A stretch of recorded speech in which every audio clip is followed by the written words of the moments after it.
Senator De La Rosa is recognized. Thank you, Mr. President. Mr. President, since nabanggit mo na rin na yung pagpangalaga sa lahat ng miyembro ng Senado ay isang tungkulin ng Senate President. I just would like to bring to the attention of the Senate President. I came across with the news. Now, when the Senate President was asked by a certain Christian Esguerra regarding the minority taking up the question about the custody of Bryce Hernandez. Ito po ang sagot ng ating Senate President, which I find it very, very, very sad because being the Senate President, we hope that you are going to take care of not only the majority, because you are not the majority leader, you are the Senate President. And we hope that the majority and the minority will be taken care of by the leadership of the Senate.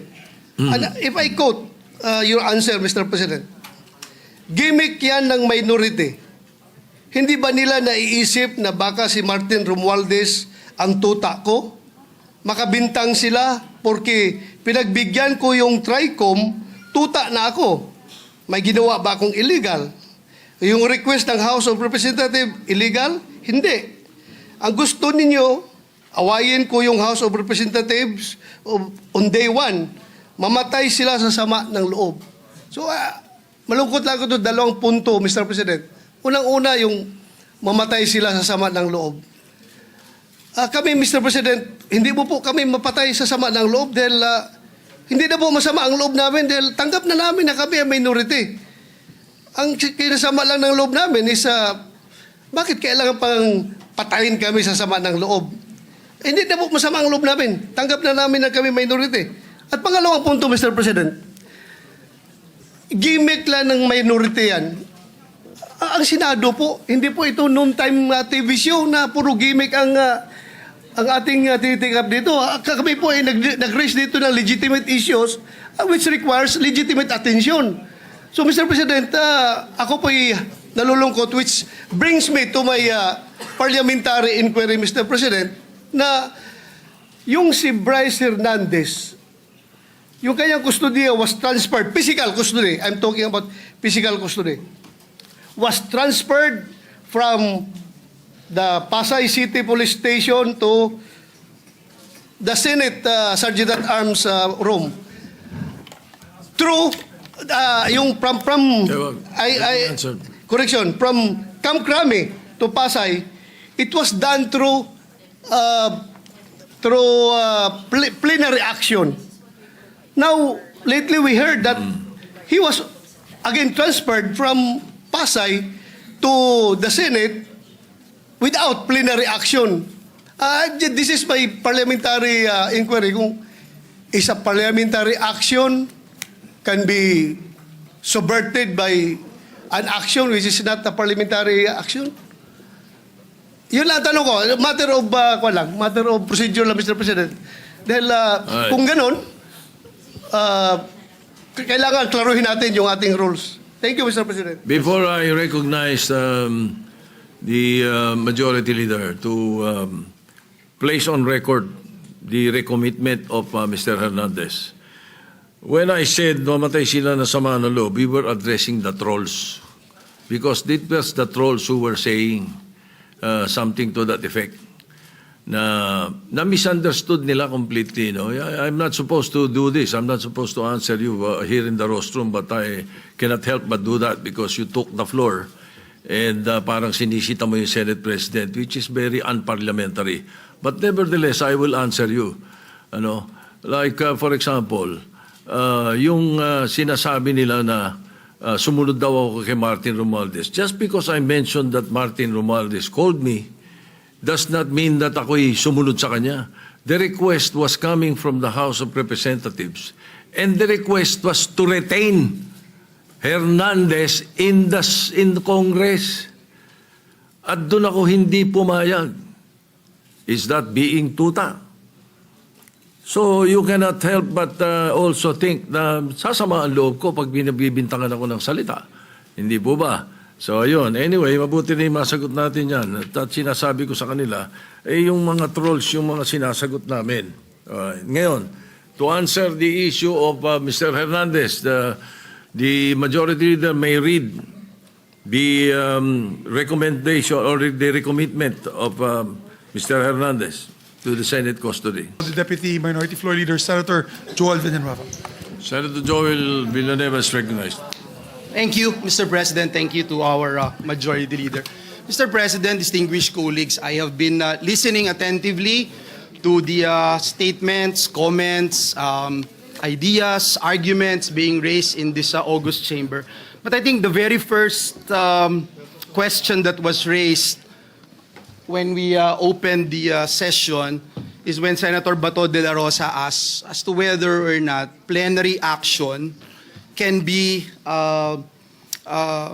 superseded, Mr. President, by any action of the committee or even the Senate President. Mr. President, let me put on record my disagreement, Mr. President, with the decision that was made when Senator Jinggoy Estrada made a motion here in this August chamber, which was carried upon by the members of the Senate. So it was no longer just Senator Jinggoy or the members of the minority. It is the entire Senate who made that decision. And we wanted to put on record, Mr. President, why we supported that motion of Senator Jinggoy Estrada. Mr. President, last Tuesday, when this guy, the assistant district engineer from DPWH, mentioned the name of this representation and that of Senator Jinggoy, he immediately stated that he is scared of the Senate. He is scared of the Senate because he mentioned two senators. And during that time, Mr. President, Senator Tito Soto is already the Senate President. And then afterwards, a lot of congresspersons would say that he is safer in the House of Representatives. And then the lawyers of this fellow would mention na ngayon, all of a sudden, safe na siya dito sa Senado. It puts a bad taste in the mouth, Mr. President, na para po bang may mangyayari sa kanya pag nandito siya sa Senado. And that's why, again, when Senator Jinggoy made that motion, we all supported him. And not just the members of the minority, but the entire members of the Senate.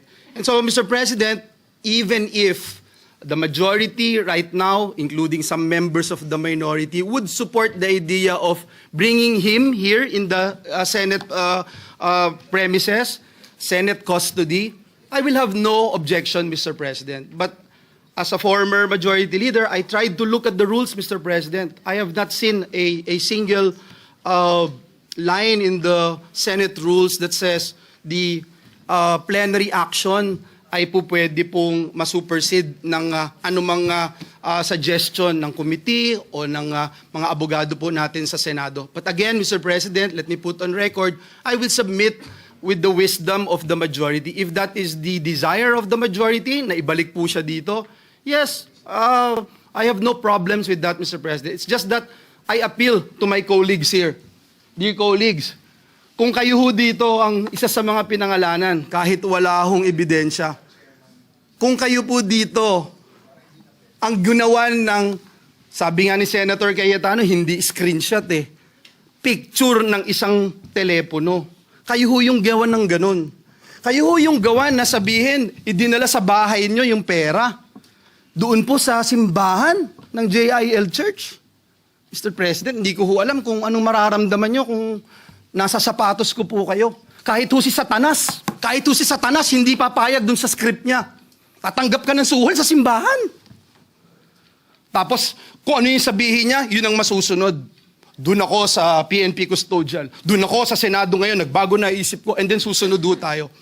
Mahirap hulunukin yun, Mr. President. Dear colleagues, sana hindi nyo maranasan itong ginawa sa amin. Lahat ng katotohanan pumupunta sa atin. Yung sinasabing CA member ako, 2023 of October, 2024 po ako naging CA. Ang dami niyo rito, kalahati po dito CA nun. 2023, sabi, kino-confirm si Secretary Bonoan. 2022, confirmed si Secretary Bonoan. Paulit-ulit po ako dito, wala akong flood control, walang maiturong flood control. And yet, ito, paniniwalaan. Nasa news, nasa lahat po. Dito sa atin, binanggit yung mga kongresista, pero wala, parang falling to deaf ears, Mr. President. Again, Mr. President, hindi ko kailangan na may sumuporta sa akin dito sa Senado. Kahit isa po dito sa Senado, I appreciate yung mga naniniwala. Kung hindi kayo naniniwala, it's not my problem. Ang alam ko lang, Mr. President, mahirap na ikaw paparatangan tapos sa mismong sarili mong bahay, hindi ka maproteksyonan. Sa mismong sarili mong bahay, pinagdududahan ka o hindi ka man lang mapakinggan, Mr. President. At parang ang nagiging dating ngayon, kung ano ang gusto ni Bryce, nitong assistant district engineer, siya po yung masusunod. So yun lang Mr. President. Akin po, kung ibabalik po siya dito, let the plenary decide and let's continue to abide by our rules. Marami pong salamat, Ginoong Pangulo. Senator Jingo Estrada, Mr. President, would like to be recognized. Senator Jingo Estrada is recognized. Thank you, Mr. President. Mr. President, this morning I received a report that Mr. Bryce Hernandez was transferred here from the Pasay City Jail, and it came to as a big surprise to this representation, since we approved that Bryce Hernandez be committed to the Pasay City Jail. We approved it in plenary. Mr. President, last Tuesday, when he appeared before the TRICOM at the House Committee, at the House of Representatives, the opening statement, if my memory serves me right, of Mr. Bryce Hernandez is that, pwede ba dito na lang ako makulong? Ayoko pong bumalik sa Senado dahil merong mga senador na involved dito sa flood control. And much to my surprise, he mentioned this representation together with Senator Joel Villanueva. After his testimony, full of lies, according to the Senate President, he talked with the Speaker of the House, and they reached an agreement that he be committed at the PNP Custodial Center. But when I discovered that when he was at the PNP Custodial Center, not one OSA member was guarding him there. Ni isa sa mga OSA na dapat meron tayong physical custody of that person. Wala nang pakialam ang pulis dyan eh. Tayo na ang may physical custody. Pero nasaan? Nasaan ang nagagwardya sa kanya doon? Eh kung biglang tumakas yun, biglang pinatakas ng pulis yun, paano na? So after that, nagdesisyon po tayo here, plenary, that we commit him at the Pasay City Jail. And everybody approved of it. When I made my motion, sinigundahan ni Majority Leader Senator Mig Zubiri, and no one objected. At ang sabi dito, I got hold of this letter from the lawyer of Mr. Bryce Hernandez. Third to the last paragraph. We appeal for this because today there is renewed faith. Ito, September 15, today. Under your leadership, Senate President Soto, and with Chairman Lacson's stewardship of the Blue Ribbon Committee, there is assurance that the Senate will stand not only as a body of discipline, but as an exemplar of fairness. Mr. President, noong Tuesday, sabi ni Bryce Hernandez, ayaw niya rito. Kayo na po ang Senate President noon. Bakit ngayon sasabihin itong abogado niya, there is renewed faith? Bakit nung sinabi ni Bryce Hernandez, Senate President po kayo, wala ba siyang faith sa inyo noon nung nagsalita siya? Noong Tuesday, na ayaw niyang bumalik dito sa Senado? Bakit ngayon niya lang sasabihin na meron siyang renewed faith? Bakit lagi natin sinusunod ko ano gustong kapritsyo ni Bryce Hernandez? Gusto niya malipat sa ano? Ayaw niya rito, nilipat niyo sa custodial. Nung nilipat natin sa Pasay, gusto niya naman ngayon malipat dito. Ano ba talaga? Why are we giving so much importance or credence to this person who is a liar, who is the number one suspect of this corruption, what is happening in our country today? Bakit? Bakit? Meron ba nagproprotection sa House of Representatives? Bakit nung nag-hearing ang Blue Ribbon Committee po, nung si Congressman Marcoleta pang chairman ng Blue Ribbon, nagbanggit si Diskaya, ilang congressman ang involved sa corruption. Pagdating nung kinabukasan, hindi na front page, hindi masyadong pinag-usapan. Nung si Bryce Hernandez na, nagbanggit ng 2 senador, front page na kagad kami. Kahit hindi totoo yung sinasabi niya, na walang basihan. 30% commission daw. Ang putang ina. I'm sorry. Strike out from the record. I'm sorry. The phrase is How can- stricken off the record. How can I demand 30%? What is his basis, Mr. President? Pagkatapos niyan, wala na, kumalat na. Front page na sa lahat ng mga newspaper of general circulation. Lahat na. Masama na kami ni Joel Villanueva. Sa social media, everything, lahat. I've been there. Kaya pinag-iingatan ko pangalan ko. Why should I do such a thing, Mr. President? Why? I will never do such thing, Mr. President. Porket ba I'm actively participating in the Blue Ribbon Committee? Porket ba matapang ako magtanong? Ako na kaagad ang target nila? Bakit? I'm just doing my job as your senator. I have an oath to defend. I want to get all the bad crooks here in the government. That is my duty as your senator, Mr. President. Mr. President, sobra-sobra na. Lahat po kami apektado na. Even the Senate as an institution is also affected by the testimony of one habitual liar. Bakit paniniwalaan natin siya? Bakit yung mga yung sinigaw ng mga congressman? Bakit? Bakit hindi natin imbestigahan? Bakit yung mga senador hindi imbestigahan? Ako, I'm open to any investigation. In fact, Mr. President, ngayon pa lang, kahit hindi pa nagko-comment sa Blue Ribbon Committee ni Senator Lacson, ngayon pa lang, I'm willing to sign any waiver to open my bank accounts. And that I'll put that on record. I don't know with Senator Joel. Maybe he will also conform with my idea. So, Mr. President, wag naman ganun.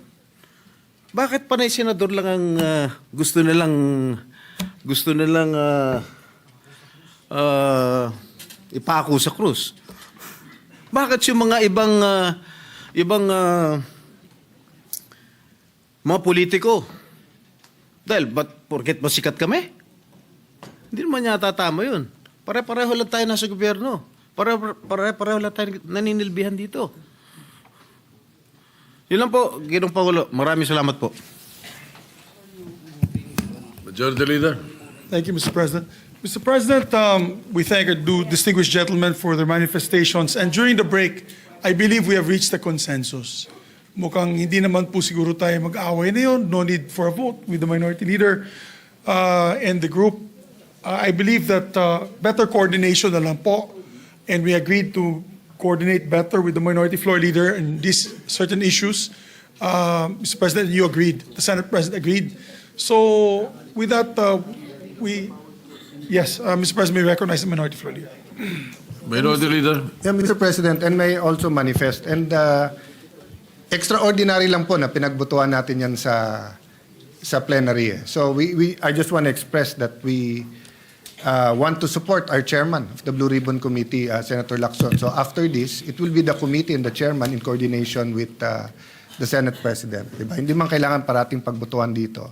May mga extraordinary circumstance lang na nangyari. So we want to normalize